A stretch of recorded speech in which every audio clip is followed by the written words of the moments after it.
Okay, guys, we're going to get started just a few minutes early as we historically do. And so thank you so much for joining me for a live stream today, Tuesday, the March 26th.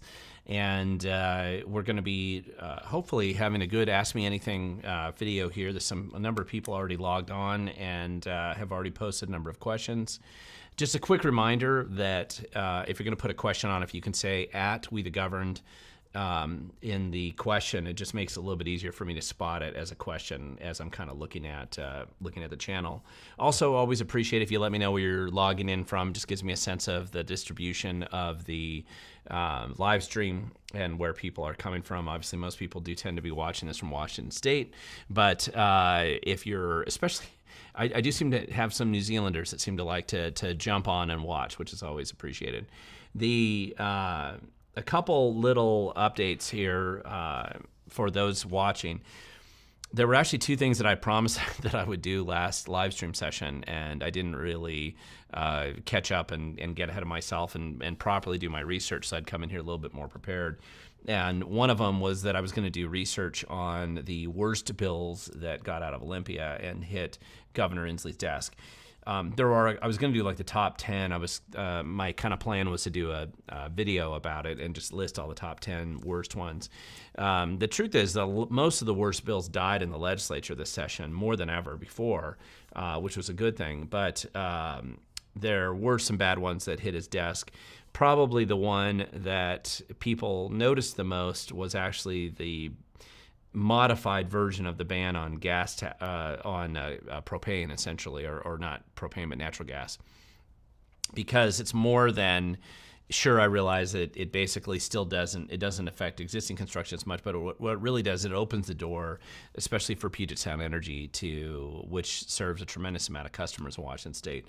And the net effect of the stupid bill that went through isn't so much to ban natural gas as to jack the price of your utility bill up artificially because of how they direct the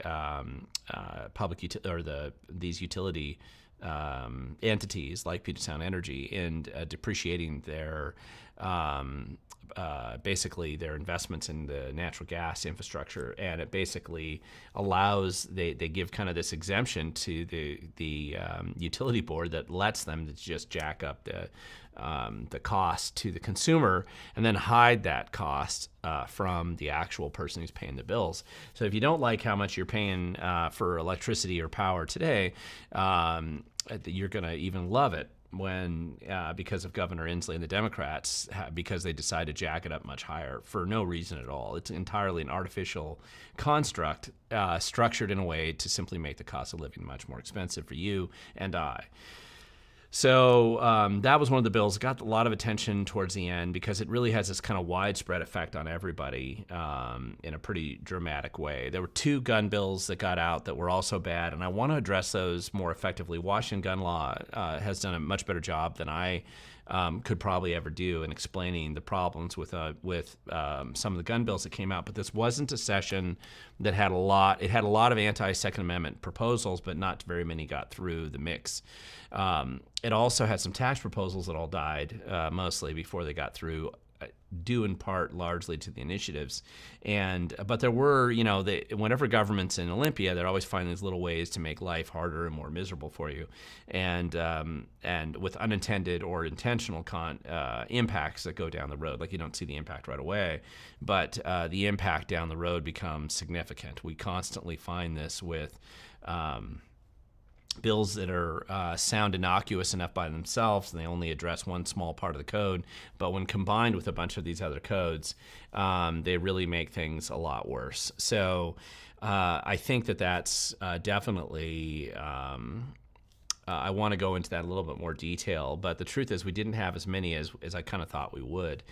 One of the bigger issues that could have some more significant impacts in Washington State, or at least has the potential electorally to have these impacts, is the strange and bizarre approach that these leftists and Democrats pushed to try to redistrict the 15th legislative district, was essentially then was thrown into a judge's lap. And this judge out of Seattle, federal judge, decided to rewrite and redistrict just a massive number of legislative districts in this weird effort to actually reduce the number of Hispanic voters in the 15th legislative district, even though purportedly that's what they were trying to solve. Kicking out of office, essentially redistricting out of office, the first Hispanic woman in the Eastern Washington because she's a Republican. I mean, essentially what it boiled down to is the Democrats said it must be racist to have the districts districted in such a way that Hispanic voters don't vote for leftist Hispanics, they vote for Republican Hispanics, and therefore it must be racist. That was essentially their argument. Of course, they found a judge who thought that was a good idea. It is on appeal. But the dramatic impact that it had with all these ledge districts shifting around, mostly that impact is affecting Republican districts, and only one Democrat district is marginally affected by it. And so I don't know that that's necessarily going to make this change in the legislature.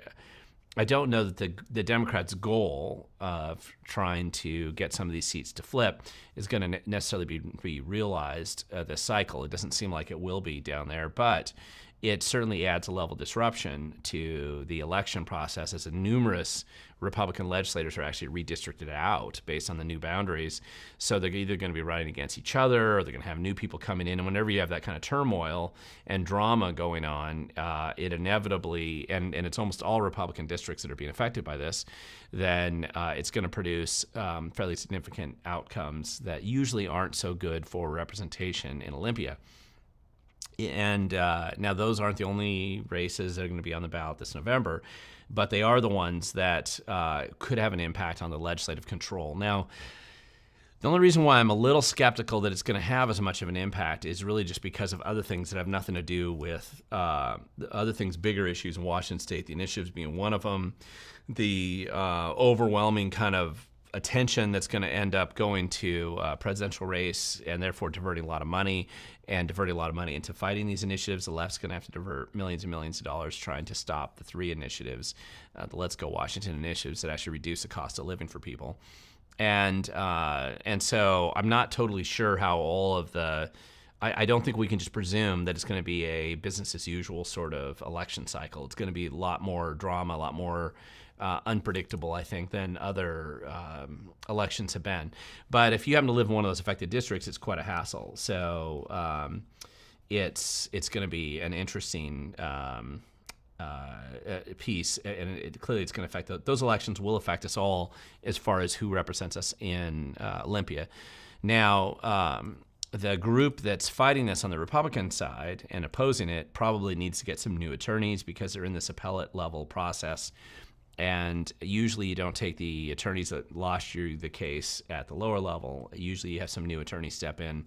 I don't know exactly who they're using to do this, but they're going to have to do a little bit better job than they did as they started out. The other thing I wanted to mention is today I did about recorded three videos, and one of them my regular listeners will appreciate maybe, or it'll be different than normal. Had to do with the Sasquatch sighting, Bigfoot sighting that was near my house. And why that was funny is that originally, I think it was Friday, I got this email to me from some people that we let hunt on our property, and they had noticed the Centralia Chronicle posted this article about a Sasquatch sighting that happened behind our house in February. And I thought it was funny, and so I shared it with my family members. We live next door to each other and other neighbors, and I said, hey, instead of just patrolling for meth head criminals and predators, we might want to keep an eye out for Sasquatch, on our back property line. Anyway, the funny thing was my youngest son saw it, and if you're familiar with Strava, which is like a GPS athlete program mostly that tracks like where you are on the map, how far you've run, how fast you're going, when you ran, heart rate, things like this. It's like an athletic progress tracking program, and they upload it, and athletes will compare it with each other or use it to track their own progress or favorite courses or whatever, best times on the course. He was able to go back and look at this very detailed map that they'd put up on this Bigfoot sighting, and he realized that the people were actually looking at him and my nephew who were out running together. They're cross-country runners, and they saw the two of them running up over the hill. And my guess is that the two of them were behind each other, so it just looked different and strange from a distance. And I don't know why somebody would automatically assume it's Sasquatch, but they presumed that's what they were looking at, was this weird humanoidish sort of creature that for 30 seconds they saw it kind of run over the hill and into the woods.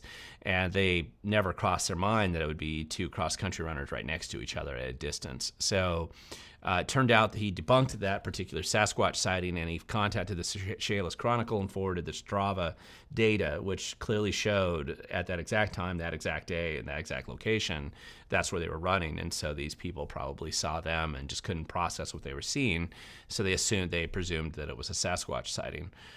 I'm just more amused by that than anything else, but it did serve as the basis of a pretty good video that I've got coming up that I filmed today, and it'll be up later on this week. I also did a video as an update and my analysis on the Washington State governor's race for 2024. I will be doing similar videos for all the other statewide offices. So the Attorney General's race, Public Lands Commissioner race, OSPI, and AG's race, which is a little bit simpler. And then if there's some competition in the auditor or the Secretary of State or the Lieutenant Governor or the treasurer or the insurance commissioner race, we have 9 statewide offices that will be on the ballot this cycle.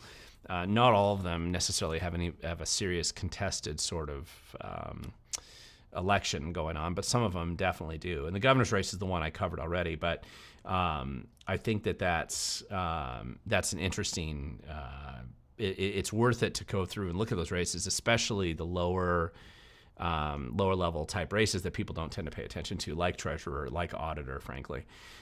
Years ago, when I worked at the Freedom Foundation, we were involved in helping organize, and I was involved in this, was just helping organize debates for the candidates who are running for these types of positions, because generally they get zero attention anywhere in the media, and they don't raise much money. They're kind of in this backwater sort of position. You're trying to run a statewide race, very little money, very little attention. And most people can't tell the difference between them. So they might vote partisanly. I'm going to vote for Democrat, I'm going to vote for Republican, but they don't tend to necessarily know who's in those positions. And so helping more people know who's actually running for those positions and the differences between them is probably beneficial, and why those positions matter. I think that's also beneficial for my viewers to know. So at this point in time, I did the governor's race, which is more obvious, and that should air hopefully tomorrow, and then my Sasquatch story will air probably the next day. And then I'll also I have another story about the drama that gets created when you flip a city council, which we did some good people did in a number of cities this cycle in Washington, and then now you have to fire the manager that was there before, and you're suddenly discovering the rat's nest that they left behind. And I think I want to do kind of a deep dive story into what it takes to go in and clean up a city or a county when you flipped it, and some things to watch out for in relationship to probably money that's gone missing or been poorly used, and unethical and dishonest behavior, and cover-ups that tend to occur. We're really seeing some extreme overreaction by some of these bureaucrats that get caught in political change in their city, and the way they're reacting usually indicates that they probably broke some laws, or certainly did something unethical or that they don't want exposed to the new elected officials. And so they seem to be willing to just double down on dumb and keep breaking the law, or trying to break the law even more in order to overreact to it. So I think that's a worthwhile story, and frankly a series of articles probably that need to dive deeply into what goes on when you have this change of leadership. Specifically, I'm thinking of Longview, Yakima, and even Thurston County, which hasn't so much had a change of leadership, but they are in the middle of a state audit right now, digging into a lot of problems there. And the county manager's leaving, the attorney's leaving, all these people, the bureaucrats are leaving, and it's not because things are going great. They're leaving because the inevitability, even though the state auditor is going to try to bend over backwards to not expose anything, the reality is it's so bad they're having to expose some things, and there's probably some significant problems that are going to blow back on it. So let me jump back into some of these questions. There was initially a whole series of them, roughly 6 comments here, but they were all tied into a question about 15-minute city planning being implemented in Edmonds. And this 15-minute planning, I mean, this is the old story, and it's essentially another outgrowth, another bad consequence of the Growth Management Act, where some new faddish approach to urban planning and central planning scheme is implemented. They call it 15-minute city. Could be walkable city. It could be, Agenda 21. It could be, Project 2030. It's whatever little. There are tens of millions, hundreds of millions of dollars that are spent, transit-oriented development, whatever they want to call it. There's just a massive amount of money that's spent to keep a bunch of mostly useless bureaucrats employed to justify their existence by coming up with new experimental approaches to urban design and planning. And if it was based on something that actually made life better for the people who live there, that'd be one thing. But instead, it's mostly based on other agendas that just try to shoehorn into every single central planning department in the country. And because the American Planning Association and these different organizations groupthink everything, they're non-functional in inability to actually customize, letting local people determine local development. Instead, they want to do this one-size-fits-all scheme they shove down everybody's throat. And, putting lipstick on the pig, that's their approach to central planning. It's going to cost you more. It's going to make life more miserable. It won't protect the environment. It will protect the bureaucrats, and it will protect their steady cash flow that they're hoping to extract from taxpayers. And that's about it. So what they're doing in Edmonds is no different than what they've done for a long time.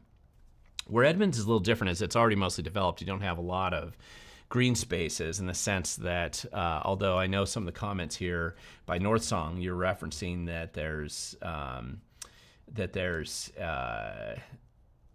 some issues related to endangered species in Edmonds, certainly water quality, runoff, and things like that.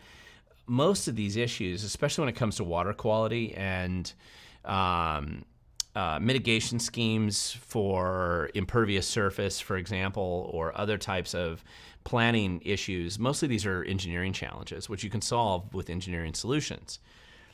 That's not really what that's not really what they want, though. They want perpetual restrictions on property rights and abusive policies that perpetuate bureaucracy and empower bureaucrats and central planners to no benefit of the local people at all. But it's always couched in some kind of agenda or justification why they push on it. I'm sorry you're going through that in Edmonds. You're not alone. A number of other cities are also dealing with it. It is worth being involved in the nuances on this, I think. My impression is that people need to stay engaged and involved in that process and push back on some of those details. But what you really need to do is look at who are your elected officials that are going along with the flow. There's two different types of elected officials that tend to go along with these kind of ideas. One kind of elected official is the kind that is just too lazy to actually get involved and probably not intelligent enough to even understand what the discussions are about. And so they just go with the flow, and the easiest thing to do is just go with whatever the central planning scheme has been shoveled to you through the bureaucrats and whatever cookie cutter approach they've taken from the environmental or from the American Planning Association. So that's one way of doing it. That's one reason why some of the politicians will go along with it. The other way is if they actively believe in whatever the agenda that might be on the table. Usually it has to do with like transit-oriented development is mostly kickback schemes to targeted special interest developers, basically using eminent domain to seize people's property at a fire sale, convert it to the city, and then ultimately wait a few years and kick it back to politically connected developers for special good guy discount developments that in turn, after some period of time, presumably when people kind of forget the original transactions, then they can make hundreds of millions of dollars on it later on down the road. It's very classic. This is happening in King County right now along the light rail project. But we've seen it happen over the years in other situations as well.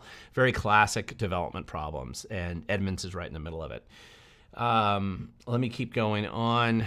Enough about Growth Management Act and And that I don't know that I've answered North Song. I don't know if I've answered your question exactly, but I am pretty familiar with the challenges that you're facing in Edmonds. And a good organized group can oftentimes defeat that stuff, but it's not simple or easy. Jonathan from Swampy King County, your car was broken into last night. Go figure. Sorry about that. Now, car break-ins are not limited to King County, but that's the world that Bob Ferguson is bringing to us, and Jay Inslee. So, unfortunately, we're dealing with that more often than not. Scenaria, Frankenstein, Oregon's enacting restrictive laws regarding small farm gardeners, and sending cease and desist letters in the name of trout and water and destroying small ag businesses. Any rumblings of that here?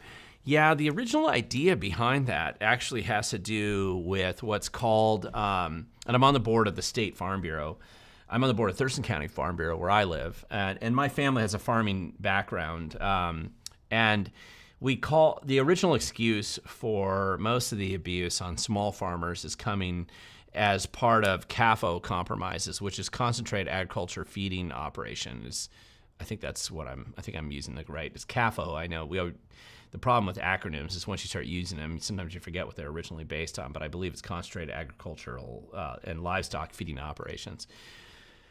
And originally, that designation was intended when somebody would bring in, 10,000 cattle and feed them all in a concentrated spot, and it was, it was not sightly, and nobody liked that next door. That kind of dairy farms were typically the ones who got hit by this originally, and so they implemented regulation to kind of control manure management plans, water runoff plans, or something like that, where you obviously have a concentrated large volume of livestock, and then the manure especially was a problem. And so how do you manage it so that it's not affecting the local agriculture or waterways?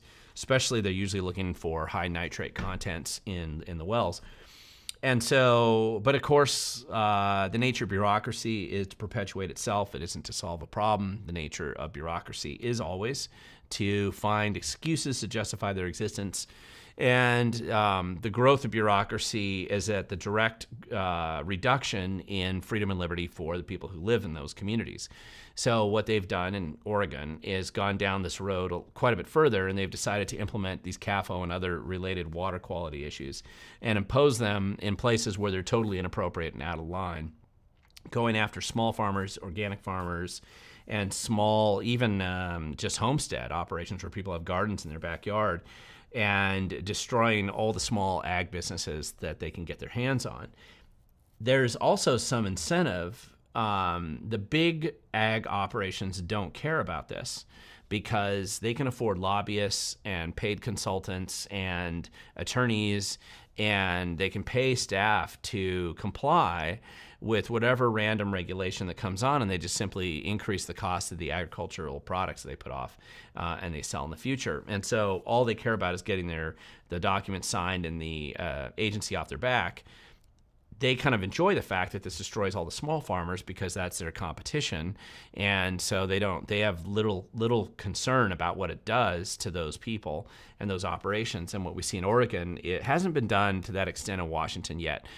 The enviros in Washington wanted to do this a few years ago, and certainly the Department of Ecology is filled with a bunch of Evergreen State College grads that would love to destroy all small farming in Washington, and especially private property ownership. But they were constrained over the years by a lot of different actions. I mean, I'm on the Farm Bureau. We were one of the groups that fought it, but it wasn't just the Farm Bureau. It was some good legislators over the years and just a tendency to push back and be a little bit stronger on the property right side of things. However, what you see happening in Oregon is a direct relationship to the lack of rational, especially water law policy, and a variety of environmental regulatory regimes that have kind of just bloated and grown beyond all recognition. None of those groups really care so much about water quality anymore. In fact, the truth is, and the science is totally irrelevant to their growth. and a hindrance to their growth, because the problem is if the environment gets clean, they don't have a reason to exist or fundraise. So they have to come up and invent new justifications, no matter how arbitrary and weird and strange they become, and detach from reality. So ESA, Endangered Species Act type fights over creatures that don't even exist or that aren't endangered. One molecule of water attachment, like they came out of the Kittitas County decision, the Hearst decision that came out of Whatcom County, that was just a fake lawsuit set up by internal central planners to attack the ability to have exempt wells on your property. Sometimes the tribes get caught up in this because there's kickback schemes that are set up to reward the tribes in some of these situations, and other special interests. They aren't alone. And so that's really, unfortunately, what you're seeing in Oregon here. It's made a lot more national news because of just the absurdity. And obviously, you have a supermajority of Democrats who are as ignorant as any group of people could possibly be in America. And Oregon's not unusual when it comes to this. And so they have no idea. They don't even understand agriculture at all. And so they think if they just keep destroying agriculture, that somehow their food's going to show up in the future. And instead, all they're doing is promoting factory farming and super high cost food and super high cost food production. And they're destroying all the property rights of farmers that exist in their community. And so it's absurd and ridiculous. But Washington's not as bad as Oregon right now. Oregon has definitely taken the cake and decided to go full crazy town on this issue. I don't know if the blowback's going to stop them or slow them down, but it's definitely an absurd and ridiculous thing, and we should recognize it for the warning that it is in our state as well. Joseph Barrow, you got a question here. What do you think of A.G. Fergie's new drug plan? Yeah, funny how he cares about the mess he created now that he's running for governor. I hope you make a mini documentary on that. Joseph, that's actually a really good point, and I'm glad you brought that up, because Bob Ferguson has been one of the least effective attorney generals when it comes in Washington state history when it comes to dealing with the crime and the radical crime wave that's occurred in Washington state. By every normal measurable metric, crime has radically increased under Bob Ferguson's watch. It's a lot higher now than it was when he took office. On every front: stolen cars, property theft, retail theft, murder, pretty much everything. I'm not 100% sure on rape statistics, but almost everything else has gone off the charts in the way of crime statistics. And Bob Ferguson is legendary for just being completely absent. He's done, at best, he's ignored it and basically used his office to just beat up on small businesses that he doesn't like, and Republican activists like Tim Eyman. I mean, that's how he dedicated his entire operation there, is to attack little businesses. And he doesn't always win. Obviously, he went after Value Village because that was the highest priority in Washington state. And he lost that. It was a bizarre lawsuit in the first place. It was also a vindictive and vicious lawsuit that he lost, and cost the state lots of money. His office is known for destroying public records, trying to conceal the truth, hiding the truth, actively doing things that hides the bad behavior of DSHS employees and others.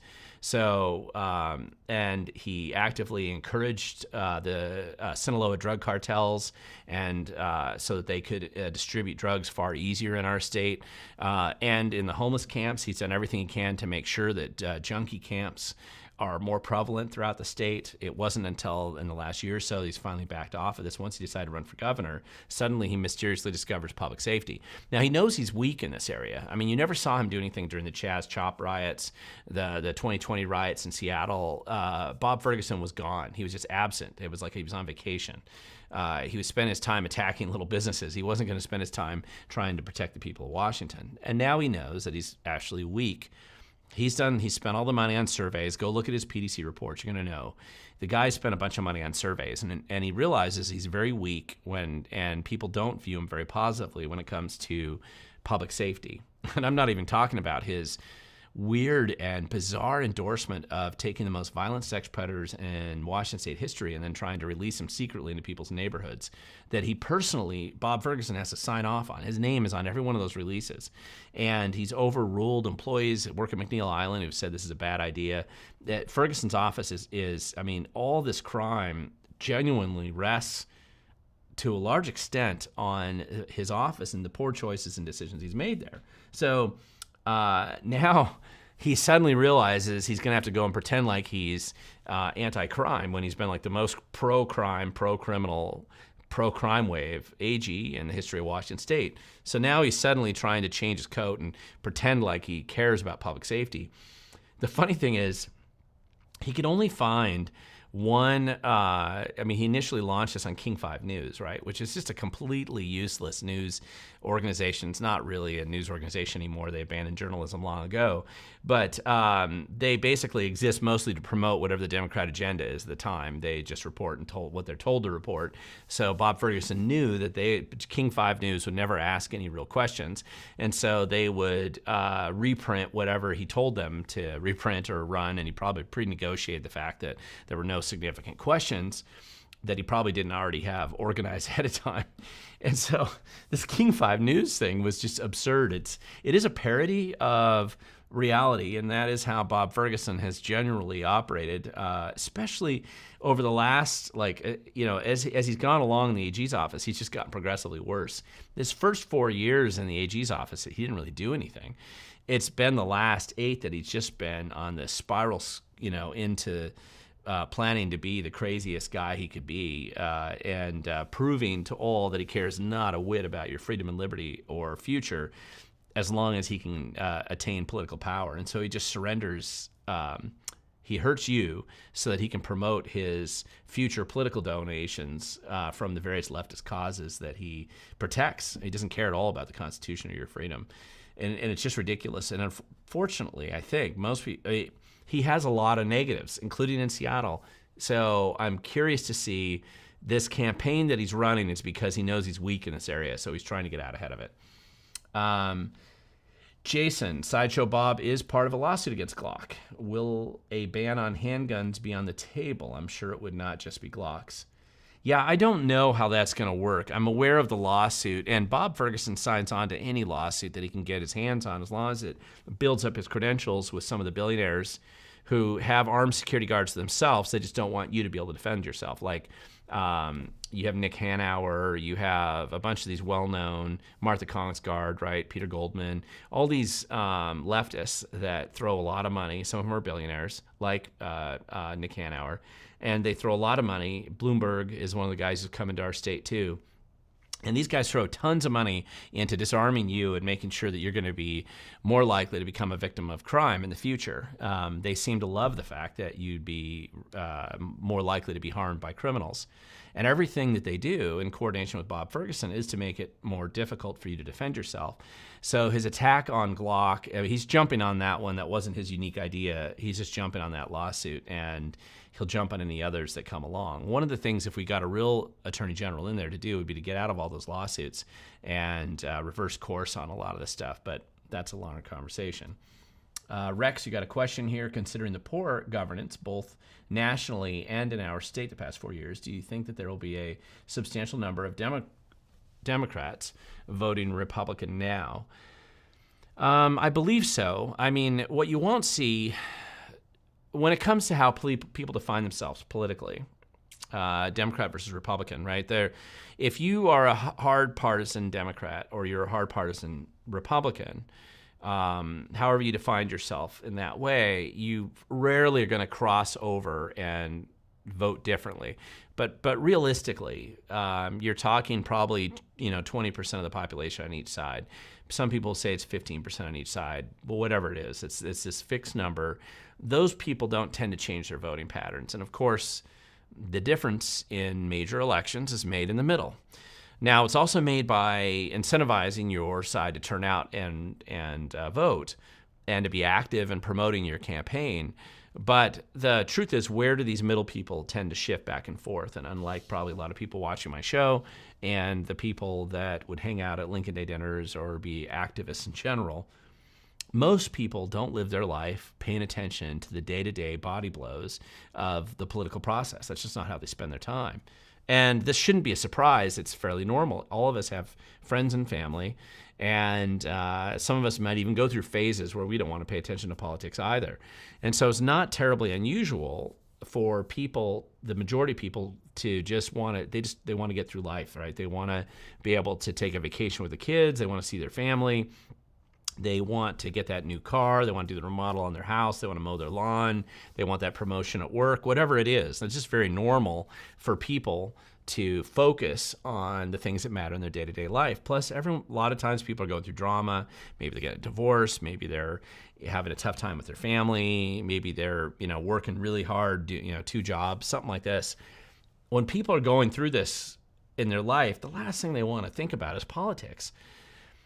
So people, when they do vote, and it's an afterthought for probably 60% of the people that do end up voting each year, they suddenly get their ballot. And since we're an all mail-in ballot state, unfortunately, it just shows up in the mail with no context. They don't know anything about it. But they'll look down and they'll decide, well, who am I going to vote for?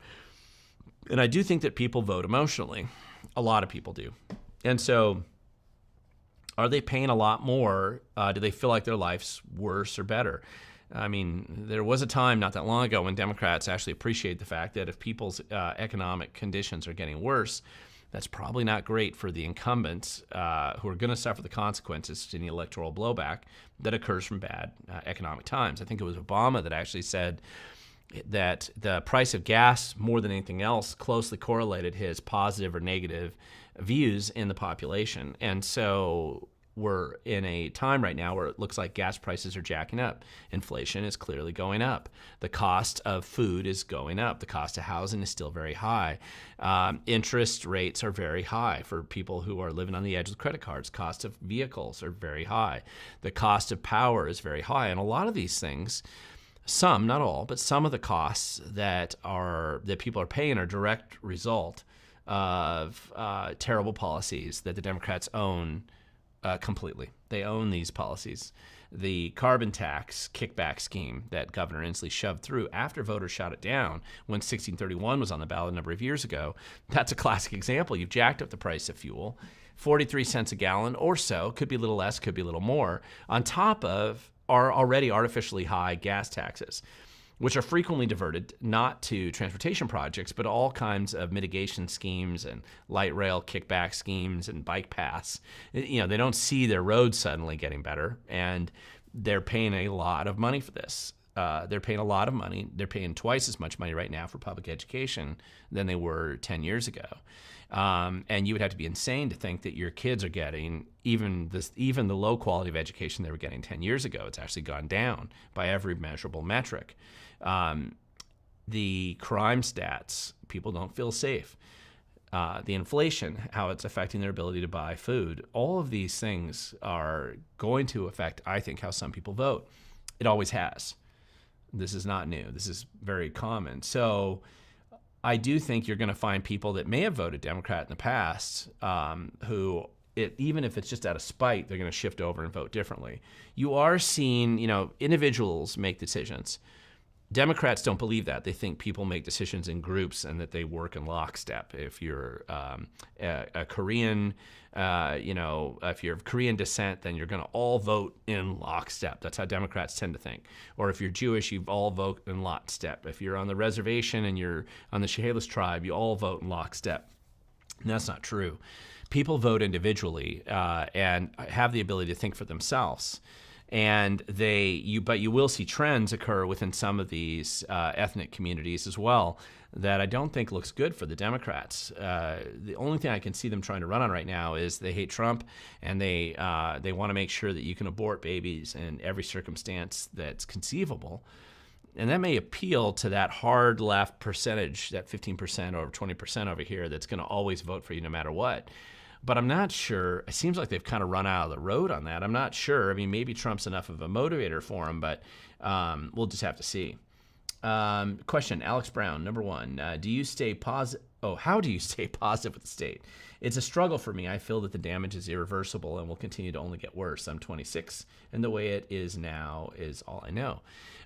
Great question. I'm generally positive about Washington State for a variety of reasons. And it's not because I'm a 5th-generation Washingtonian, but I think that and I am, and I love the state, and there's a lot that Washington has going for it that, in my opinion, makes it a superior place to live over almost every state in America. And I've very strongly feel that way, I always have, and I've spent a lot of time in other states.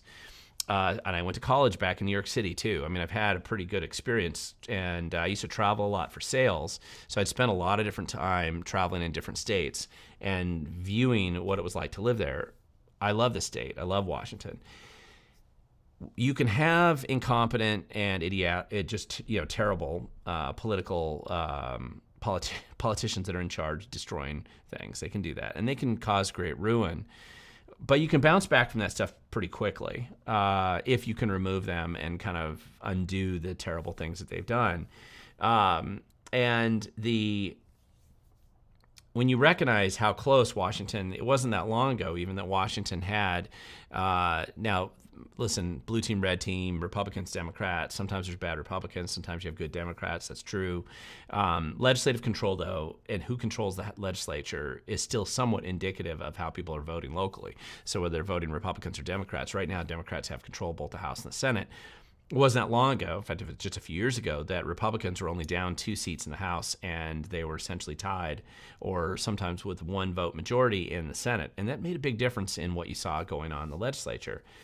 What Republicans probably have to realize is that there will come a time, most likely in our state, where Republicans do get in control, whatever that exactly means, of some levers of government. And the one thing they have to do is know what to do when they're in charge. And they have to be different. The Stockholm syndrome that most Republican politicians, all the consultant class, and even a lot of their donors have right now, is this perpetual defeat because they've not been able to successfully implement a takeover of the Washington state legislature for, a decisive one since the early 90s.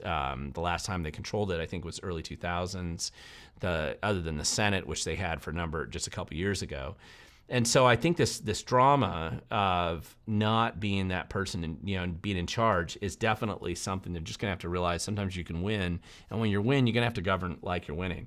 And so coming in and approaching it differently is going to be important.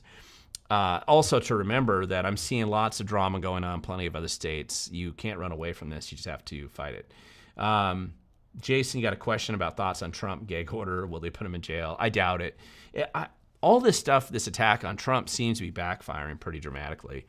And I think one of the things that the people who suffer from this kind of Trump derangement syndrome, and they obsess about that, and I don't tend to put my faith in people or politicians. I always think that's a mistake. I know what I believe and why.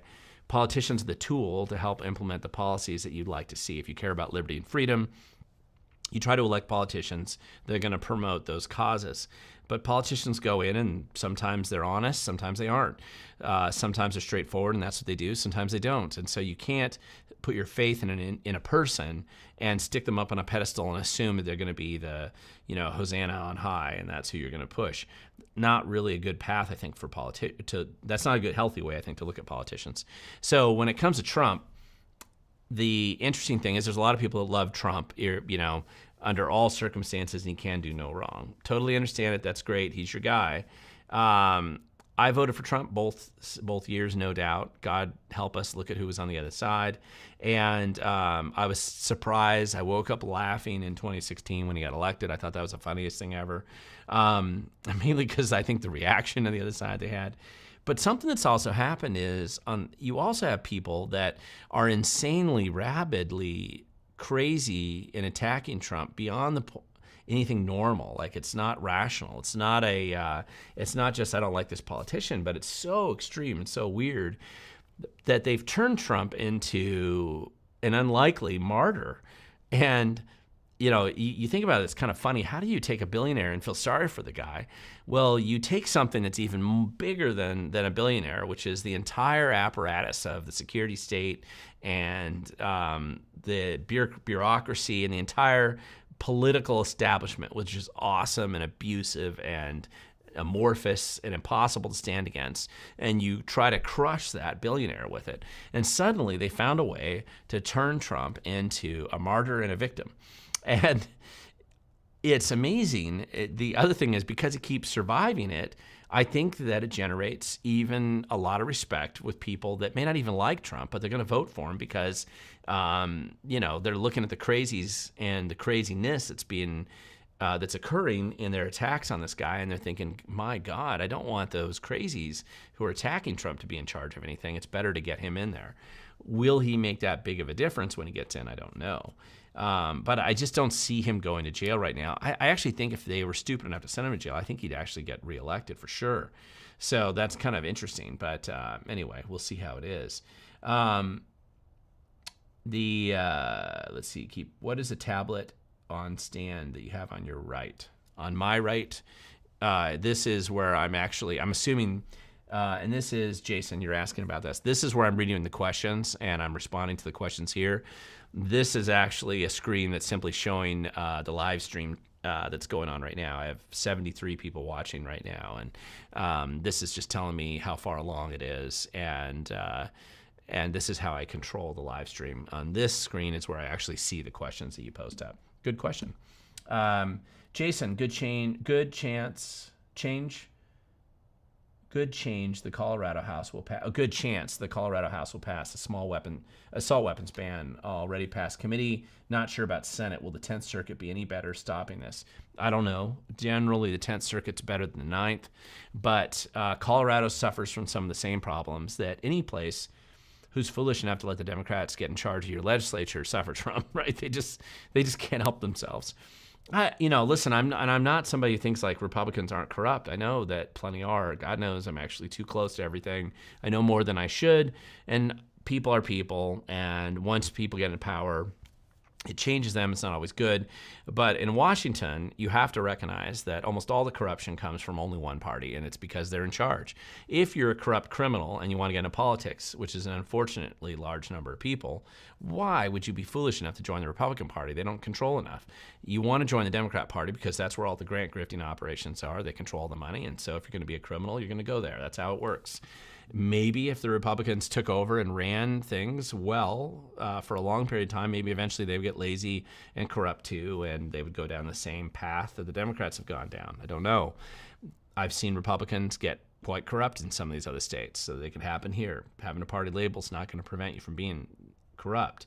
However, one thing is you just have to stay focused on what you believe and why. And, the other thing is, if we are able to win the governor's seat, for example, let's just say that Republicans win the governor's seat, you can't go in there with some kind of mealy-mouthed, wishy-squishy sort of approach to governments.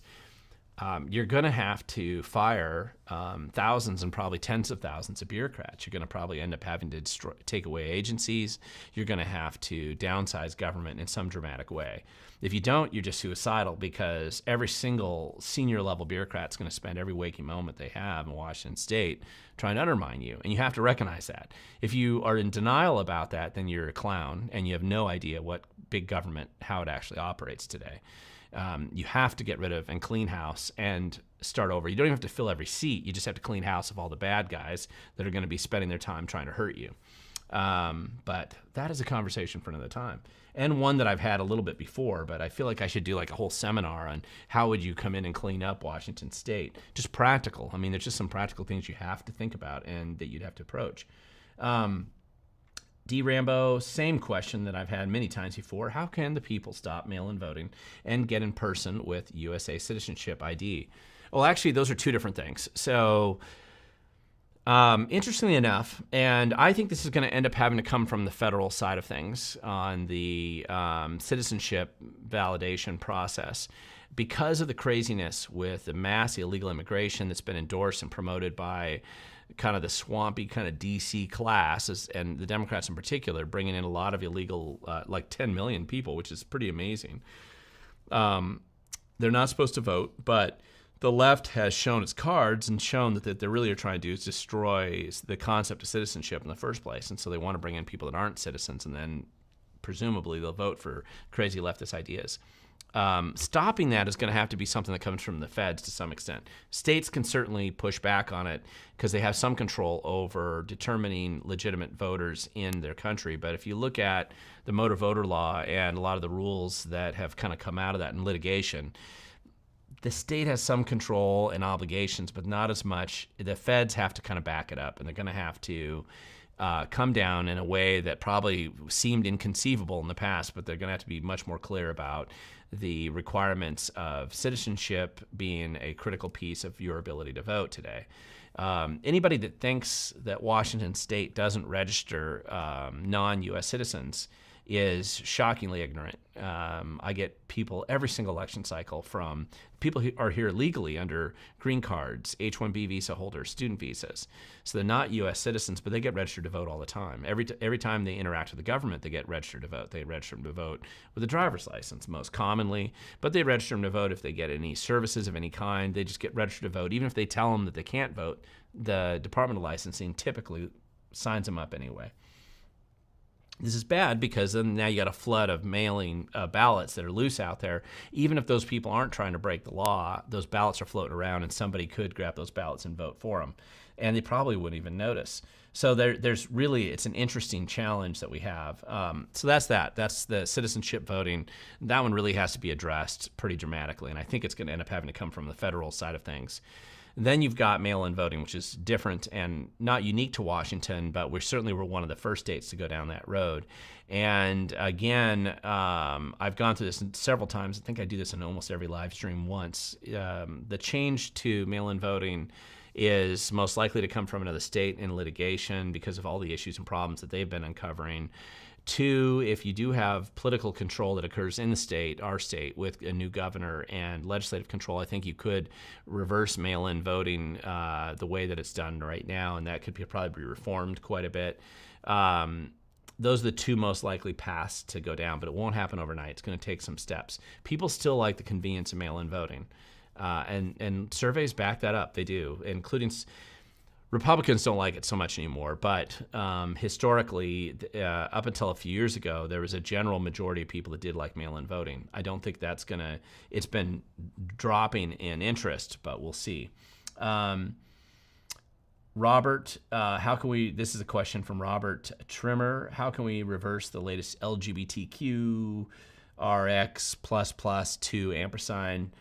& required education for our public schools?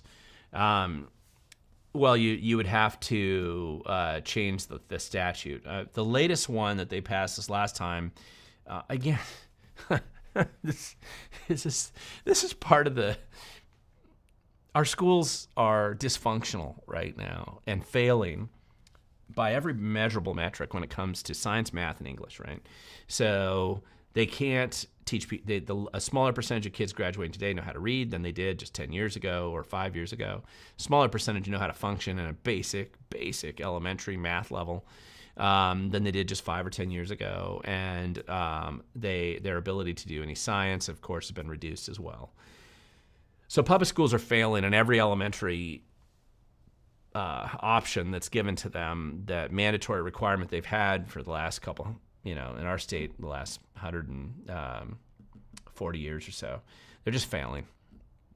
It's getting worse, and it's never been. I don't think it's been this bad before. I think it's actually getting worse than it's ever been. And then, of course, it's in that environment that the left wants to shove down esoteric and politicized, hyper-politicized indoctrination elements to the education system, because, after all, they're doing such a terrible job over here, we might as well throw in LGBTQ garbage education, which is nothing. It's just indoctrination. So it is a law that they're putting that in, but I don't know how required it really is. You'd have to go look at it. Heck, they aren't following the law right now as it is. So if you have a conservative school board, I doubt and teachers, I doubt they have to implement it. There doesn't seem to be any legal requirements if they don't. So, and the consequences are what? What are they going to do? Take money away from the school? They blow so much money there anyway. But it is one of those esoteric things. Obviously, the whole educational apparatus requires substantial reform, right? I don't know how, you have Chris Reichel, who's currently OSPI director, and he's obviously useless and worthless, and a big part of the problem is you're getting people like him in there. It's not like the guy he replaced was great. You've got terrible people that have been running the education system. The entire bureaucracy of OSPI is corrupted at the high levels. Most schools have terrible leadership. And so it's just kind of funny that they still have to do it's not funny, but it's just This is what they focus on, of course. TZ, you have a question here. I listened to Mel K interview. Oh, Pete Serrano from 2 weeks ago, and Pete said Sideshow Bob is suing Idaho over LGBT issue. Yeah. Have you heard anything about that, and why is he suing Idaho? I'm aware of it peripherally, but I don't know that case in detail, so I'd have to look at it. But Bob Ferguson's going to do these. Historically, the way Bob Ferguson works is to do fake litigation over dumb things if he thinks that by doing it, he can use it as a fundraising vehicle in the future. There's never been an attorney general in Washington state history that so blatantly used that office to just fake lawsuits over dumb issues as a way to help with his fundraising. Bob Ferguson's unique in this, really, at what he's done. So it's probably another dumb lawsuit that he's going to lose, but he doesn't care. He's got 600 attorneys. It's not his money. He'll waste it. Even when he loses, there's no big, no harm, no foul. I mean, even if the state has to pay Idaho money for the dumb lawsuit, Bob Ferguson doesn't care. He gets his money from the fundraiser that he gets out of that in downtown Seattle, I'm presuming. Sandra, you got a question about Tacoma's full of graffiti and trash poured out along and on and off ramps and I-5. What can we do about this? Who do we write to or put pressure on with calls? Great question. I like that question. One of the things, most of that, and I drive through Tacoma all the time, the graffiti and garbage, I totally agree with you. It's ridiculous. It reminds me of Manhattan in the early 90s, late 80s. Same kind of garbage. It looks the same. The graffiti is easy to cover up and fix, and Manhattan fixed this when Giuliani came in as well. If you have honest people in government who actually want to clean it up, they can clean it up within a very short period of time. Based on New York's experience, they can do it in months. Far worse than anything we've ever seen in the state, and you can make it go away very quickly. The Department of Transportation probably owns most of the area that you see with garbage and graffiti there. Not all of it, but most of it. And then the stuff that you get away from DOT property is probably owned by the city. The private businesses are usually a little better at covering the graffiti, and usually they also will deal with the garbage there. But it's obvious. It's an easy solution. I would focus on DOT initially and file your complaints initially with them and put enough pressure on them. People don't usually do that, and they should. If you've noticed some of the cleanup, and it's been all political, when the Department of Transportation's been forced to go in and clean up some of the homeless camps, like along Lacey and Olympia, because of the absurdity and how obviously nasty it was. And of course, people were using the photos of that, ridiculing, as they should, the political class. The DOT did eventually come in and do a bunch of cleanup. It cost taxpayers a lot of money, but they did it. And the same thing with the graffiti. It's just not that hard to stay on top of. Jason, King 5 and KGW Portland did a kiss and tell piece on Sideshow Bob, public safety agenda for governor, but they have not interviewed Republicans. Is this a kind, or is this like an in-kind political contribution? Yeah, it could be. The Public Disclosure Commission has not historically reviewed that type of agenda-driven reporting by the news media as an in-kind contribution. Now, the left has argued in the past when you've had talk show hosts do this stuff, they've actually tried to litigate on this, saying that talk show hosts are doing illegal in-kind contributions. The most notable one, I think, was 2005 when John Carlson and Kirby Wilbur were sued by Gaylord, Randy Gaylord, who was the San Juan County prosecutor at the time. And he took him all the way to the Supreme Court, and Randy lost, and the talk show host won. The Supreme Court threw that out and said that was ridiculous. That being said, and then they changed the law so that a prosecuting attorney couldn't do that kind of lawsuit again. So the same thing would apply with King 5 News and KGW Portland. It wouldn't be a bad idea to probably run that lawsuit out there against some of them, just because it keeps the Supreme Court making decisions that are pro-free speech, which historically, despite the other problems Washington has, generally our Supreme Court's been pretty good on free speech. So they're not going to consider that as an in-kind contribution or an illegal violation of campaign finance laws, which is RCW 4217A for those who want to memorize it all. Damian Bailey still loves you, Glenn. Okay, still love you too. Thanks for commenting. Duck Farmer, do you think people blame governor and not president for food prices? I think they blame everybody, the politician, the political class in general. One of the things and this is, from Duck Farmer. I want to point out something here about the role of government and the nature, in the decisions that government makes and how that affects the cost of living for people who live in the community. I believe government should exist to protect individual freedom and liberty, and that's how our state constitution was written. It's true that our political class seems to be ignoring our state constitution, but it doesn't change the fact that it's a substantially superior document to most states and even to the federal constitution as it was written by our founding fathers. The Washington State Constitution is amazing, actually. The problem, of course, is that government loses track of that, and they're allowed to build this artificial edifice under which they can do all kinds of justifications, and they stretch the meaning of language or the historical context in which a bureaucracy just continually bloats itself like the blob and takes over more and more of our lives. And there's essentially 4 key areas where they really hurt us, the average citizen, and how we are able to live our lives because they increase our costs. Now, the obvious side is they charge taxes, right? That's clear. They bloat the bureaucracy and they need to fund their grant grifting operations somehow. And so since the state can't print money, they actually have to extract it from you. And so they come up with new and innovative excuses to justify increasing or bloating the taxes. That's one, and that's obvious. Most people are aware of that.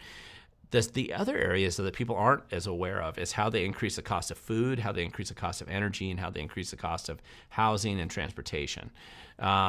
These are particularly the areas in which government has a substantial, and I think you can make the same argument on education and medical care as well, but these other 4 areas are really things that they've driven down. Direct lead policies have driven up the cost of housing. The Growth Management Act is a great example of how they've driven up the cost of every home or laid the foundation to drive up the cost of every house in Washington State. And in many places, especially in King County, Snohomish, and Pierce, but not just there, it doesn't matter if you're in San Juan's or Clallam County, the Growth Management Act and all the edifice and drama that comes along with it has been used as a way to artificially inflate and increase the cost of living. So the average house costs $100,000, $150,000 more than it really costs because, and it's probably up to $250,000 in some places, just because for no reason. That money is completely wasted. It's spent on bureaucracy and overhead, and it goes in to cover fees and costs for no reason at all. It's just them bloating that cost and parasitically living off the energy of the people who actually own homes, and that's jacked up the price of housing, which affects the price of rent. Then they do the same thing on agriculture. This endless attack on agriculture that comes from government radically increases the cost of growing food or producing fiber or raising animals or anything. And what it does is inevitably that does get cost on to the end user. That cost gets passed on. And so that's how government's been, the policies in Washington State and other states. And agriculture has been the least impacted. I mean, it's been impacted a lot, but it's not as impacted as other things like energy. Energy's been clearly bloated beyond all recognition. Washington State, by accident of where we live, with the ability to use hydropower to provide almost all of our power needs in this state. And although the Democrats believe that gravity doesn't exist and it's not renewable, and they believe that rain is not renewable either, even though it does actually fall in our state at a fairly high level, they don't believe in and letting us take advantage of the fact that we have the cheapest potential power source that any place in America has. No other part of America has the concentration of power out of hydro that we do in Washington. And if you threw in a couple of nuclear plants, we have one, but if you actually used a proper application of nuclear plants, we would be even cheaper. We don't need wind. Solar isn't optimal here, and we don't need to create fake solar panel systems and other really expensive, inefficient programs for power generation. We would be able to provide super cheap power. There's a reason why they had all the aluminum plants here originally, was because of the low cost of power. But instead, what government's done is they find ways to jack up that cost and keep increasing it higher and higher and higher every way they possibly can. And that's the kind of thing that jacks up the average cost of living for people. Now, you're going to extract some of that and recognize that the way the federal government's impacted us has more to do with monetary, how they basically spend it into debt, right? The $34 trillion and growing deficit, the endless printing of money, quantitative easing, all of these things have devalued the dollar and ultimately bloated a inflationary crisis that we're going to be living in. And you combine these two things, and it's not a good event. The question, going back to it, originally had to do with whether people blame the federal government or the state. I just tend to think it's a mixed, even though the state and the feds have somewhat different and overlapping impacts. Probably the inflation is going to affect everybody the most, but the state has the ability to make it worse. And that's what we've done in our state. When we have every natural resource opportunity here to be one of the lowest cost places to live, one of the most stable and environmentally joyful places to live. Instead, our government goes the opposite direction. Let's see. Thoughts on Baltimore Bridge collapse. This is from Jason again. Could this happen here? They're saying that it'll take 5 years to rebuild. Why so long? Does the money get stolen? And do we have an incompetence crisis? The Baltimore Bridge collapse, we actually don't have, with the exception of the bridges on the Columbia River, we don't have too many bridges in our state. Maybe, I don't think the Tacoma Narrows Bridge really has even that potential is likely. I don't think that I don't think we have too many opportunities for something like that to happen here. Maybe the other bridge would be the Hood Canal Bridge. Maybe they could run into the Hood Canal Bridge and sink that. They've already sank it once, but that was just engineering incompetence back in the 90s. I think that, or was that 80s? I think that was the 80s when the Hood Canal Bridge sank. I don't think we're going to see something like that here. What you would potentially see is things like what we saw happen on the Skagit River, where the bridge did collapse because the Department of Transportation was egregiously incompetent and marked the wrong height on the map for their bridge, and then the bridge kept getting hit by oversized loads and trucks over years. DOT didn't bother to fix it, and eventually a truck hit hard enough that it caused the bridge to collapse, and that took down I-5. And again, people were thinking, it's going to take so long to fix, but the reality is they were able to fix it within months, not years, because they got rid of stupid and foolish laws and regulations that bogged down the process. Mitigation set-asides, consultant kickback schemes, all these other rules that they've thrown in place. When they care about actually getting the job done, they can waive those rules and actually still build a quality bridge, which they did on the I-90 bridge after that sank, which they did on the Skagit Bridge. It is possible, but incompetence is becoming the dominant standard place for existence of the bureaucracy, right? Living in incompetence is kind of what most of them do. So, we're probably going to see a lot of crazy stuff. Now, remember, in this case out in Baltimore, it really does look like there was something wrong with that container ship that caused the impact, and it was an old bridge. In theory, they don't design bridges exactly like that anymore, but I was interested. There were some bridge designers that talked about different things that they had designed under the water to protect bridges for that a little bit. But again, that container ship has to go underneath the bridge somewhere.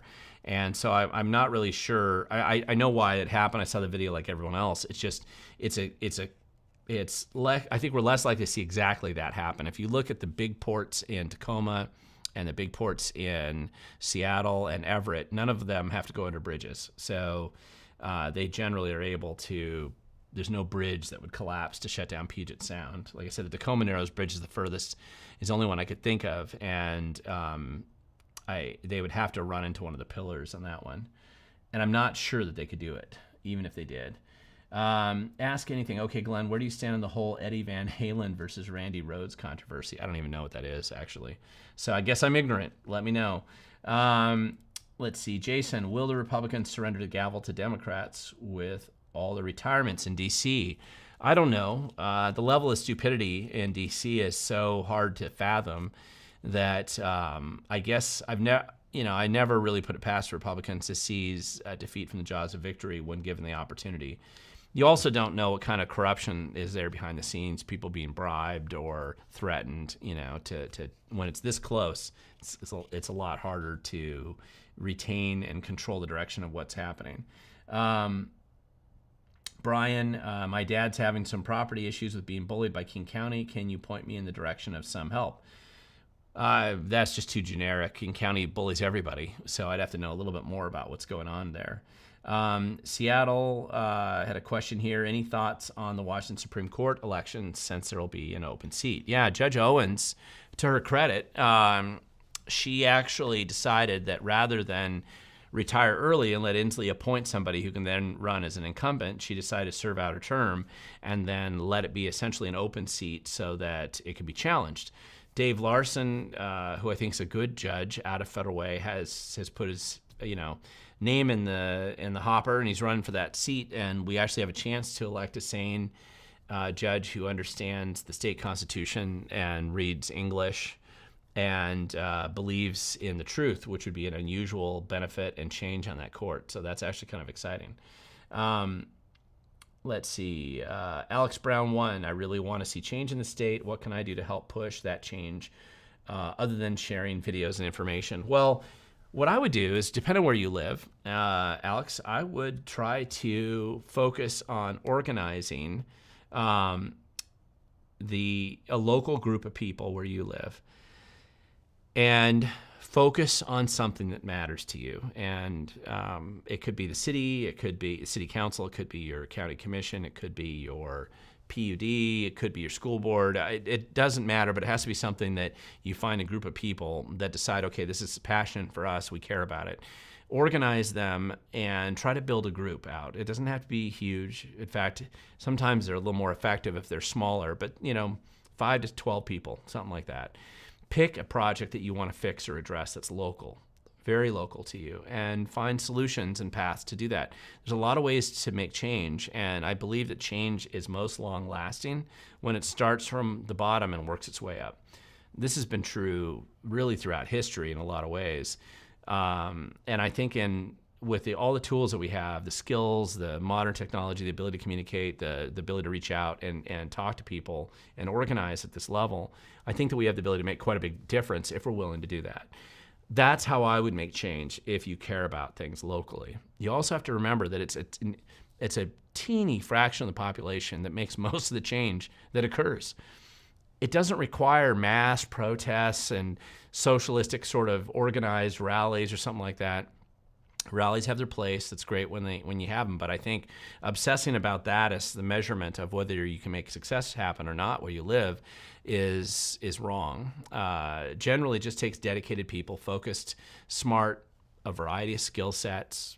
You could have some disagreements, but generally focused on at least one cause at a time, and you start grinding away, and you keep changing that and keep making that impact. Maybe you want to eliminate a tax. Maybe you want to change the regulatory structure. Maybe you want to get rid of a county manager, a city manager. Maybe you want to streamline the bureaucracy. Maybe you want to streamline the codes. There's all kinds of different things you can do. And getting wonkish about it is good because you'll understand, especially if you can get the history of how you got to where you are, you can really make a difference. And that's how I would start change. If you want help, I am happy to come out and help train people to get a little bit more specific, how to use the Public Records Act, how to deal with common challenges when you're organizing an activist group, how to recognize when litigation makes sense or it doesn't, and most of the time it doesn't, but just to structure in a way that you work well with others so that you work towards a common goal and you don't spend your time in ego fights or pointless division. So there's all kinds of different things that I'd be happy to help you out. Just get 10 or more people organized together. I'm happy to come out and help. Technical difficulties. Hey, Glenn, what's one of your favorite conspiracy theories? Well, I don't know. I generally don't spend a lot of time on conspiracy theories. Just because it's a conspiracy doesn't mean that it's a theory. Some things are very out there in the open. It's not a theory that the environmental community, in the sense of the traditional kind of bloated bureaucrat operations that call themselves the environmental community in our state, that they hate private property rights. That's a conspiracy, but it's one that they're pretty open about. It isn't a theory, it's actually out in the open at this point in time that for whatever reason, a large segment of the Democrat elite, the upper class, likes criminals and seems to have fallen in love with violent crime and criminals, and they want to put violent sex predators in the community. They want to release felons early. They don't want to enforce the law. We've been down this road before. I've talked about it back in the 60s, 70s, and 80s. There's nothing new, but it seems to be a continuous thing on the left where that's where they want to go. And so I wouldn't say that it's a conspiracy, but I don't know how much of it is a theory anymore. It seems to be playing out right in front of us. TZ Burton, you got a question here. In the likelihood that we actually back the, I'm assuming you say that you meant that we actually take back the governor's office, could we actually fire government officials? Pete Serrano said the AG's office has 1,200 employees and a $700 million budget. The answer is yes, but I'm going to tell you, you have to remember, if you take back the governor's office, it doesn't mean you can have as much of an impact on the AG's office because that's an independent executive, and that executive does control his office. Now, you can probably influence what that budget is, which would force the AG's office to get more rational and probably reduce their employee headcount. But within the governor's office itself, you can make some big changes.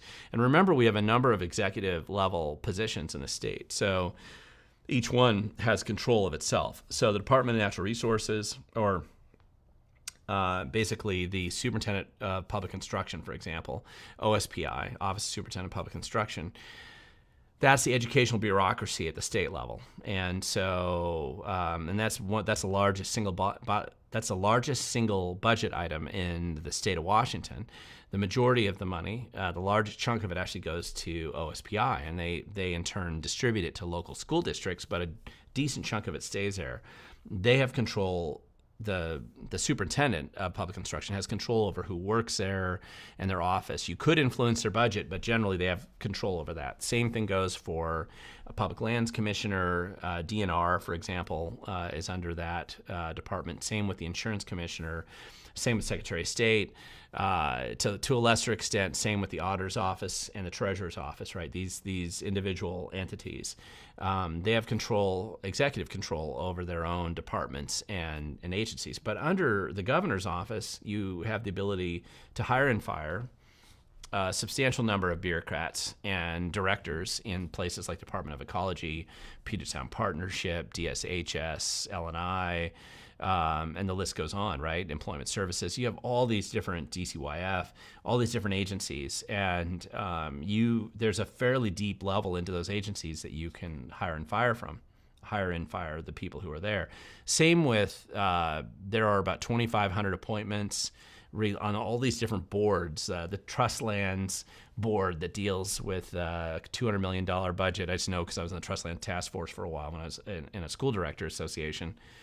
And, you know, this little group of people sitting off in an office that meets and determines where that money goes, all these different appointments, you have the ability to have a substantial impact on who gets appointed or whether anybody gets appointed to some of these agencies, and you can get rid of the people that are there.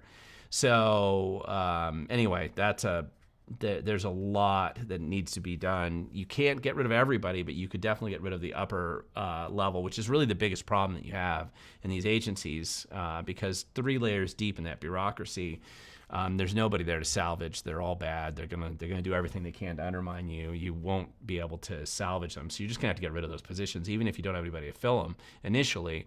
It's better to have them not filled with people who are just actively spending taxpayer dollars to undermine you every day. TZ, you got a question.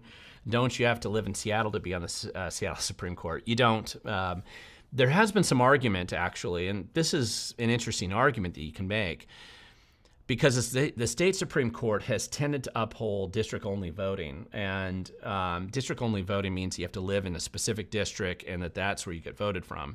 And that's not how the Supreme Court has been operating, right? You got 9 positions there, but most of them now live in the Seattle area. You could make the Supreme Court district-only voting, and then they'd have to be more local to the communities around the state, which I think would be a great idea. Longer conversation. Now we're getting some pretty esoteric, wonkish things. I'm going to probably call it a day. I'm a little bit longer than I meant to be. I went about 17 minutes past. I do want to thank everybody for joining me for today's live stream. I probably am going to do next week's live stream on Monday. The reason for that has more to do with just some family schedule stuff that I have going on next week. I'm encouraging you to look at the videos that I'm launching over this next couple days. Should be 3 videos that I launch this week before the next live stream.